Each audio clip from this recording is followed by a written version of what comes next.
నేను చెప్తున్నా సార్, ఈరోజు హైదరాబాద్ భారతదేశంలో నంబర్ 1 సిటీ అని గర్వంగా చెప్పుకుంటున్నాం. గర్వంగా చెప్పుకోవటం కాదు, నిజం ఇది. నేను కరెక్ట్ పోయిన వారం ఇది సినిమా ఆడే ఫంక్షన్ బ్యాంకాక్ నుంచి మా ఫ్రెండ్ వచ్చాడు బాబీ అని. వస్తే ఐటీసీలో దిగాను అంటే వెళ్ళి తీసుకుంటా బయటకు వెళ్దా అన్న. ఏం సార్ బ్యాంకాక్ అంటే ఇక్కడే బాగుంది అన్నాడు.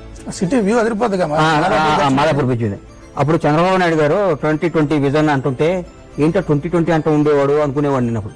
అంటే కరెక్ట్ ఇప్పుడు 2022 మాదాపూర్ ఆ బ్రిడ్జ్ మీద కూర్చోపెడితే నాకు మా చంద్రబాబు గుర్తొచ్చాడు. 2020 అంటే విజన్ అంటే అప్పుడు ఆయన ఇప్పుడు ఇదే కావాలి విజన్ అంటే. ఒక ఫారిన్లో, ఒక అమెరికాలో, ఒక స్విట్జర్లాండ్లో, ఒక బ్యాంకాక్లో, ఒక దుబాయ్లో ఉన్న ఫీలింగ్ వస్తుంది మై హోమ్ అబ్రా సైడ్ అటు వెళ్తుంటే. అంత అద్భుతంగా ఉంది హైదరాబాద్. ఈరోజు హైదరాబాద్లో భారతదేశంలో ప్రతి భాష వాడు వచ్చి ఇక్కడ గర్వంగా బతుకుతున్నాడు. ఐటీ పుణ్యమా అని, ఏదైనా వ్యాపారాల పుణ్యమా అని.